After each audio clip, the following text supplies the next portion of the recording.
नमस्कार আপনাদের সবাইকে আমার বাস্তব জীবন চ্যানেলে স্বাগত। আজকের যে ঘটনাটি নিয়ে এসেছি আপনারা এই ব্যাপারে সবাই অবগত আছেন। শিয়ালদা আদালতে আজকের অভয়ার অপরাধীর সাজা ঘোষণা করলেন। কটার সময়? 12:30 থেকে শুরু হয়েছে। শুরু হওয়ার সাথে সাথে বাইরে দেখেছেন আজকেরও অনেক তার ফাঁসির সাজা নিয়ে আবেদন করেছে কোর্টের বাইরে, এবং আমরা সারা দেশ এর মানুষ আজকের অনেক আশায় ছিলাম যে সঞ্জয় রায়ের আজকের জজ সাহেব ফাঁসি ঘোষণা করবেন। কিন্তু কি দেখলাম, উনি 2:45-এ সাজা ঘোষণা করলেন যে না, এটা বিরলতর ঘটনা নয়, ফাঁসির সাজা দেওয়া যাবে না, যাবজ্জীবন কারাদণ্ড। আবার কিছু সংবাদ মাধ্যম বলছেন আমৃত্যুকাল জেলবন্দি। এখন আমি বুঝতে পারছি না এই আমৃত্যুকাল কতদিন এবং যাবজ্জীবনটাও কতদিন। আসল কথা আমি যা বুঝতে পারলাম, জজ সাহেব নিজে স্বার্থবাদী সুবিধাবাদী হয়ে এই মামলার থেকে বেরিয়ে গেলেন। কেননা চাইলে এবার সঞ্জয়ের পক্ষ থেকে হাইকোর্ট সুপ্রিম কোর্ট করতে পারবেন। সেখানে যদি প্রমাণ তো রয়েছেই, প্রমাণিত তো হয়েছেই, এবার প্রয়োজন পড়লে তারা ফাঁসির সাজা শোনাবে। আমি তো এখান থেকে বেরিয়ে যাই। ভাববেন একবার, যারা বাইরে চিৎকার করছেন, গলা ফাটাচ্ছেন, একে দোষারোপ করছেন, তাকে দোষারোপ করছেন, এর দিকে আঙুল তুলছেন, তার দিকে আঙুল তুলছেন, ভাববেন জজ সাহেবও একজন মানুষ, এই সমাজের উচ্চপদস্থ লোক, যার ক্ষমতার নিচে আমরা, এবং তিনি চাইলে অনেক কিছু করতে পারতেন। তিনিও একজন স্বার্থবাদীর মতন এই মামলার থেকে বেরিয়ে গেলেন। জজ সাহেব কতগুলো প্রশ্ন করেছিল আজকের, আমি শুধু সেইগুলো আপনাদের সামনে আজকের বলতে চাই, এবং আপনাদের কমেন্টের মাধ্যমে আমি উত্তর চাই। কারণ আমার এই ভিডিওটা 10 বছর পরেও যদি কেউ দেখে, আপনাদের কমেন্টগুলো দেখবে এবং সারা মানুষ কি চায় এবং তাদের কি যুক্তি এগুলো মানুষ বিবেচনা করবে আগামী দিনে। তার জন্য আপনারা কমেন্ট করুন। আপনারা ভাবুন তো একবার, জজ সাহেব বলছে তোমার বাড়িতে কে আছে, তোমার বাড়ির দিকটাও ভেবে আমাকে সাজা ঘোষণা করতে হবে। সঞ্জয় রায় বলেছিল মা আছেন। তোমার মা কোনোদিন তোমার সাথে দেখা করতে এসছে? বলছেন না। ভালো কথা। এছাড়া সঞ্জয় কিন্তু আর কারো নাম বলেনি। যে এর আগে শুনেছেন, আপনারা পূর্বে দেখেছেন সঞ্জয় 3টি বিবাহ করেছেন। আজকের তারা কোথায়? সঞ্জয় রায়ের মতন ঘৃণ্য মানুষের সাথে তারা কোনোভাবে যুক্ত হয়েছিলেন ঠিকই, কিন্তু তারা সঞ্জয় রায়ের থেকে হাঁপ ছেড়ে বেঁচেছেন। গেল সঞ্জয় রায়ের এক দিদি আছে, তিনি পর্যন্ত বলেছেন বিরলতর সাজা চাই, ও যা অন্যায় করেছে তার একমাত্র সাজা ফাঁসি হওয়া উচিত। কিন্তু জজ সাহেব সেই ফাঁসিটা দেয়নি, ঘোষণা করেননি। এবার কেন করেননি, কেন করা উচিত ছিল, এটা আপনি আমি বললেই বাকি আর না বললেই বাকি, কিন্তু আপনার এই ভিডিওর পাশে কমেন্টটা, উক্তিটা কিন্তু থেকে যাবে। সেইভাবে আপনি কমেন্ট করবেন। আরেকটি ঘটনা আপনাদের সামনে তুলে ধরতে চাই। সঞ্জয় রায়ের পক্ষে যিনি উকিল ছিলেন, তিনি একজন মহিলা উকিল। আজকে আপনারা অনেক সংবাদ মাধ্যমে দেখেছেন ওই মহিলার অনেক উক্তি।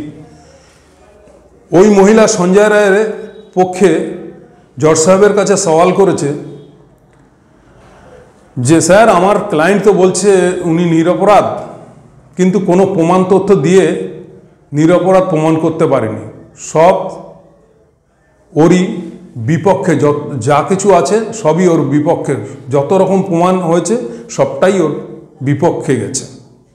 ওর ব্লুটুথ, ওর প্যান্টে রক্তমাখা, ওর নখে আঁচড়ানোর অংশ এবং এভরিথিং, যত রকমের টেস্ট হয়েছে, যত রকম মেডিকেল পরীক্ষা হয়েছে, যা কিছু হয়েছে সবই, সিসি ক্যামেরা বলুন, সব কিছুই সঞ্জয় রায়ের বিপক্ষে গেছে। এবং সঞ্জয় রায় শুরুর থেকে বলেছে আমাকে বলতে দেওয়া হচ্ছে না স্যার, আমি নিরপরাধ, আমার কথা শুনুন, আমাকে কিছু বলতে দিন। সেই সঞ্জয় রায়কে 3 ঘন্টা বলার জন্য সুযোগও দিয়েছিল। তাতে সঞ্জয় রায় একটাই কথা বলেছে, আমি নিরপরাধ, আমার গলায় রুদ্রাক্ষ মালা, আমি যদি এই অপরাধ করে থাকি তাহলে মালাটি কেন ছিঁড়ল না। বাহ, কি সুন্দর সবাই গাইছেন। একজন চোর বলছে আমি এখান থেকে ঢুকলে ওই হতো কি সেই হতো, তিনি জর্জকে এইটা বুঝাচ্ছেন। কিন্তু তাকে যখন প্রশ্ন করা হয়েছিল বুলেটটি কি তোমার না, বলেছে হ্যাঁ। তোমার যে প্যান্টে মাখা রক্ত পাওয়া গেছে সেটা কি তোমার না, হ্যাঁ। যেসব আদার্স টেস্টগুলো হয়েছে সবই তো তোমার বিপক্ষে গেছে। সিসি ক্যামেরায় তুমি কাকে দেখছো, তুমি তো, বলে হ্যাঁ স্যার। তা তুমি ওই রাত্রে ওখানে গেছিলে তো, হ্যাঁ গেছিলাম স্যার।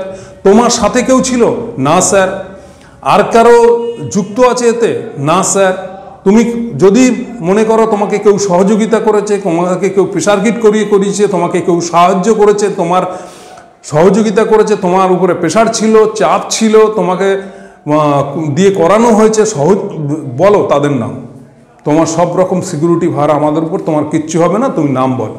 সঞ্জয় কিন্তু একটি নামও বলতে পারেনি।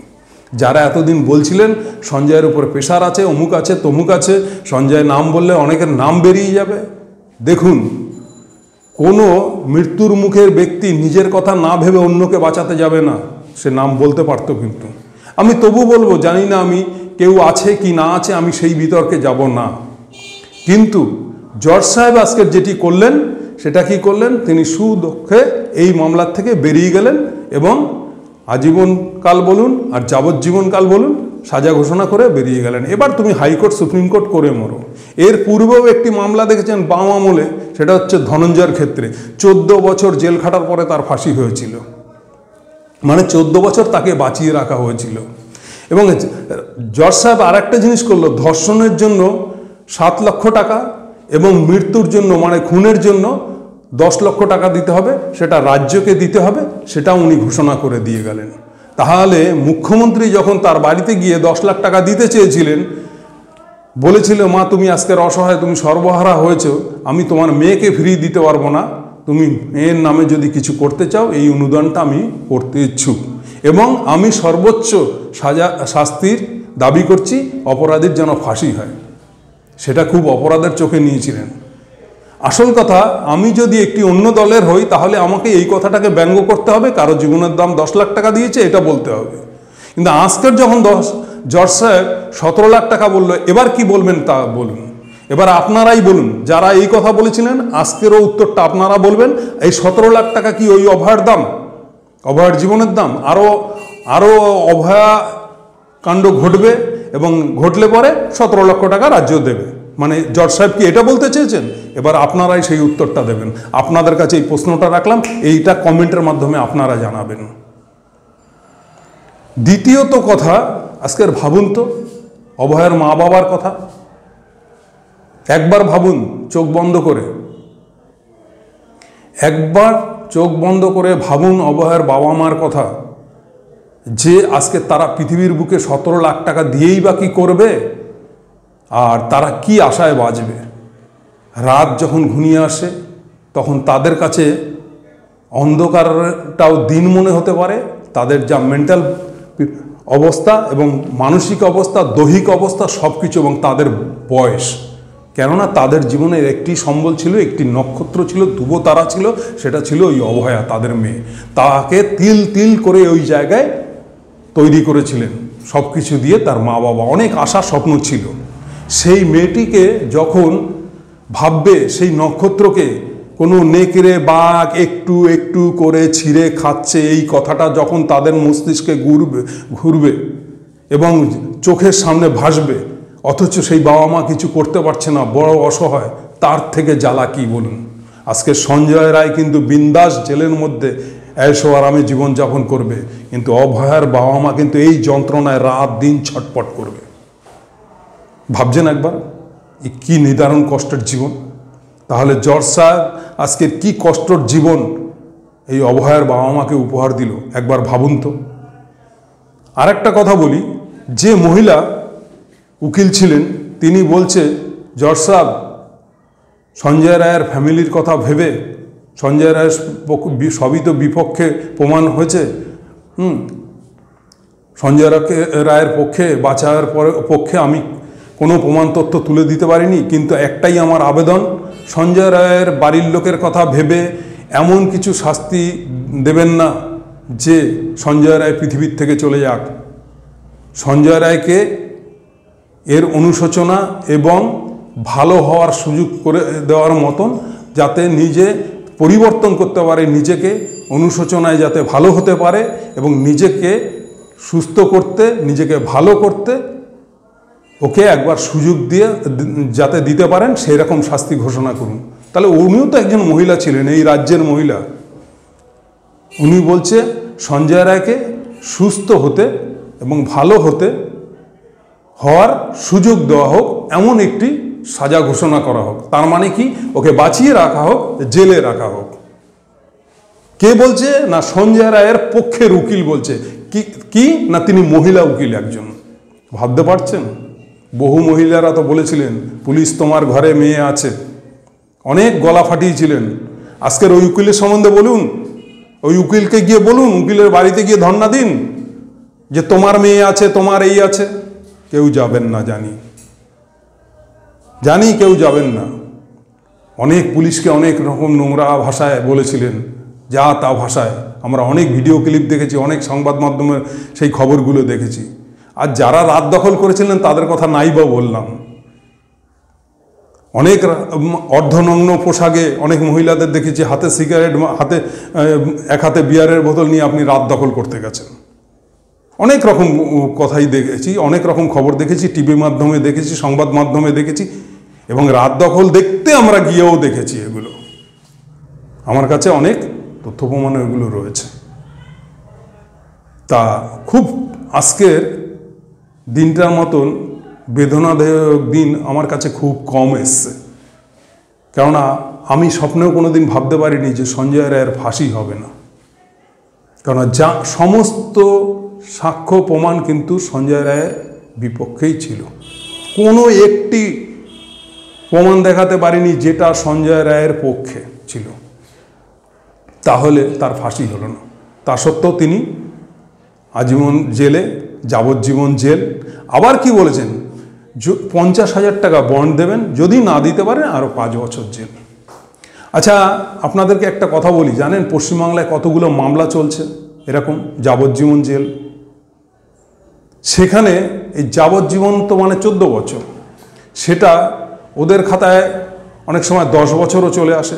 আবার আজীবনকাল সাজা ঘোষণা হয়, কিছুদিন রেখে 10-15 বছর রেখে দেখি কি সেই সব অপরাধীকে ছেড়ে দেয়।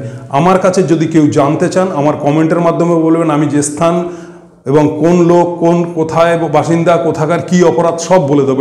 এইরকমই জঘন্য অপরাধ করেও তারা আজকে বাইরে ঘুরে বেড়াচ্ছে। সেই বাম আমল থেকে দেখে আসছি, এই আমল অবধি বহু অপরাধী ঘুরে বেড়াচ্ছে, তাদের 5 বছর, 7 বছর, 10 বছর পরে ছেড়ে দেওয়া হয়েছে। এই যদি বিচার ব্যবস্থা হয়, তাহলে আমার দেশের কি হবে একবার ভাবুন তো। এই বিচার ব্যবস্থা আমি তো আমার মন থেকে মেনে নিতে পারছি না। আপনারা কি মেনে নিতে পেরেছেন? আপনাদের কাছে কেমন লাগলো কমেন্টের মাধ্যমে অতি অবশ্যই জানাবেন যে আজকের কি হলো, এই বিচারে আপনারা কতটা খুশি, এবং যা যা হলো সবটাই আপনারা দেখেছেন, সবটা টিভির মাধ্যমে দেখতে পাচ্ছেন, সব সংবাদ মাধ্যমের মাধ্যমেই শুনতে পাচ্ছেন, দেখতে পাচ্ছেন। তা আপনারা কমেন্টের মাধ্যমে বলুন যে আমি যে কথাগুলো বললাম, আমি যে যুক্তিগুলো আপনাদের সামনে রাখলাম, সেটা কতটা ভুল এবং কতটা সঠিক। নমস্কার।